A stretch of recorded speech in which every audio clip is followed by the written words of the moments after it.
Amber, how long have you been working at the Cronenberg Medical Clinic? See, I've been working here for about 5 years now. Dr. Fixx came and saw me at my other job.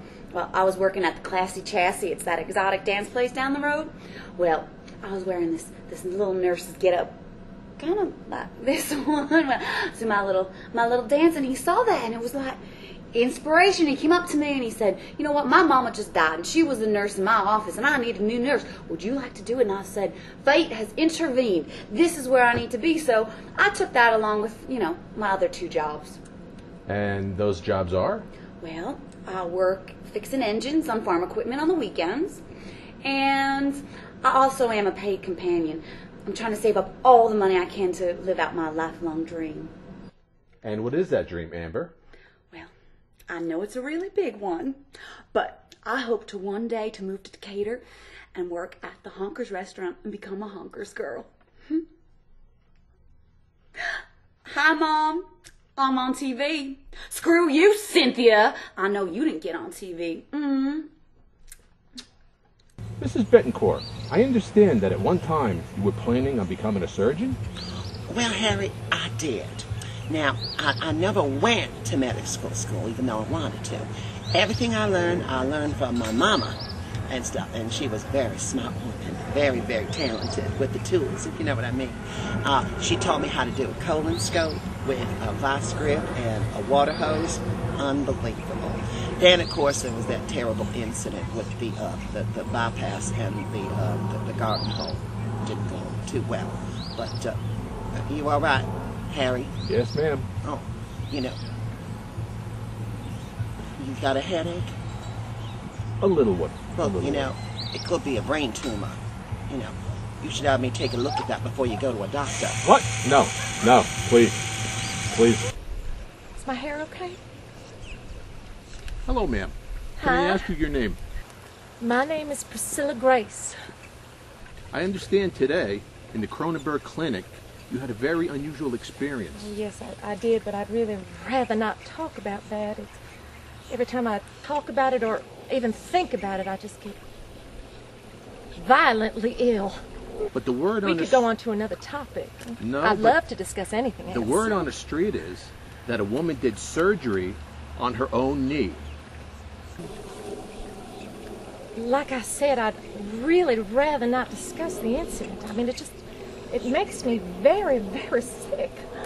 There's so many other things we could talk about. A woman showed you her kneecap in a jar? Is this true? She held the jar with her kneecap in your face? Yeah. Jesus Christ. Oh, no! God damn it! Oh, my goodness. Jesus Christ. Caught!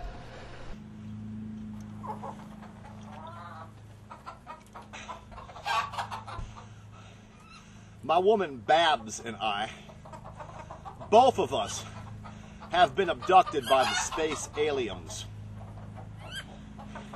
And when they took us into the mothership,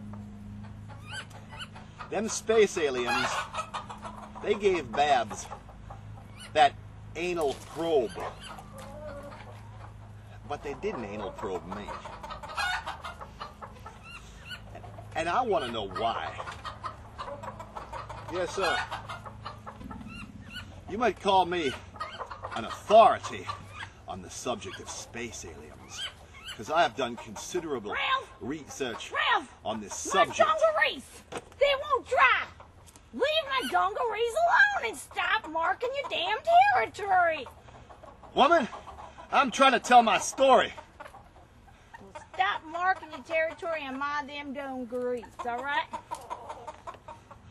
Mr. Barnett, could I interest you in doing an interview for us? No, sir. Please. What is it? Well, I understand you came into the office today with a very peculiar problem.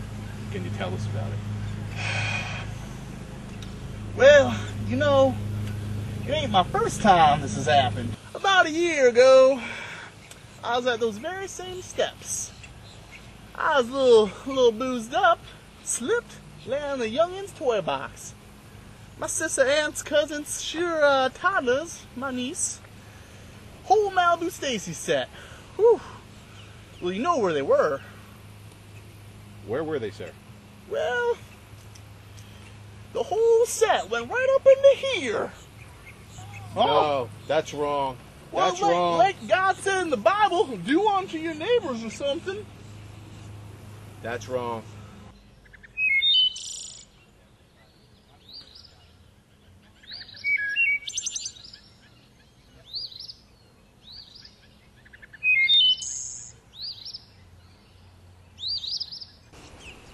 Travis, thank you for joining us today.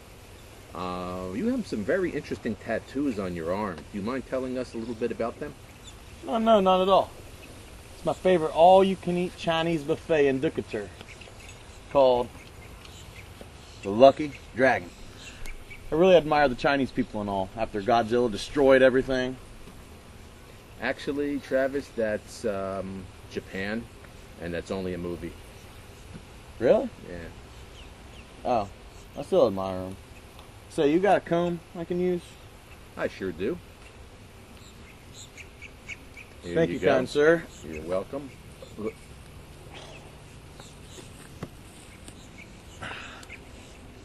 Thank you much.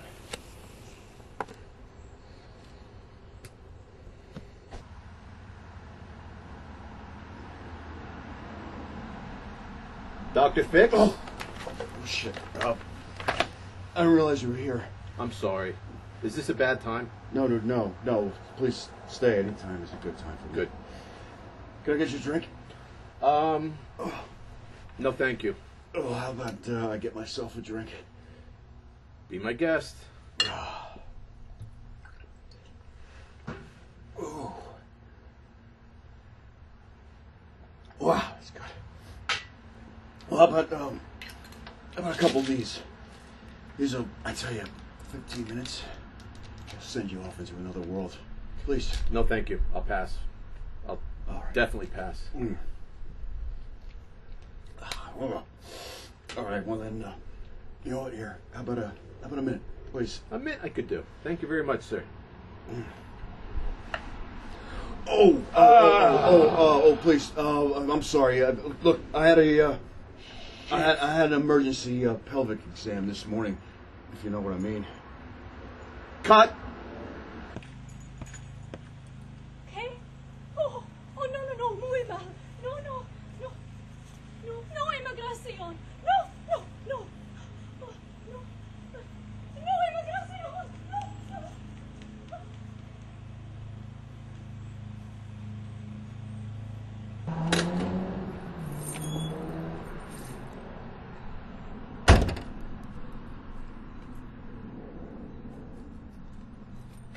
Dr. Combs, can I ask you some questions, sir? And you are I'm Harry Dugan. I'm the reporter that's working here today. reporter working here today on what? I'm interviewing everyone, and I'd just like to ask you a few questions. Okay, I suppose. I know you had a very big, illustrious practice in L.A., and I'm curious, why did you leave all that and make a huge change by coming to Cronenberg and taking over the clinic? Well, Mr. Dugan, it is? Yes. Mr. Dugan, I was working in the ER in LA at a very prominent hospital, and I was working late at night, and the paramedics brought in Brittany Hilton, you know, the famous pop queen singer. Oh, I know her well. And it was at that moment, Mr. Dugan, that I decided that I needed to leave LA. I needed to leave LA. But why would that be a reason to leave L.A.? Surely you don't ask me a question like that. I mean, good God, Mr. Dugan, who knows where that girl has been? Did you just cough, Mr. Dugan? No, actually, I just cleared my throat. No. That was a cough, Mr. Dugan. I am a doctor. I am a medical doctor. No, I That assure you, was sir. a cough. I assure you I cleared my You throat. have interviewed probably tons of people today. Am I correct? Yeah, you're... Am I correct? Yes, you are correct, sir. You could have been exposed to the bird flu, the swine flu, any kind of flu. This interview is over. It's over.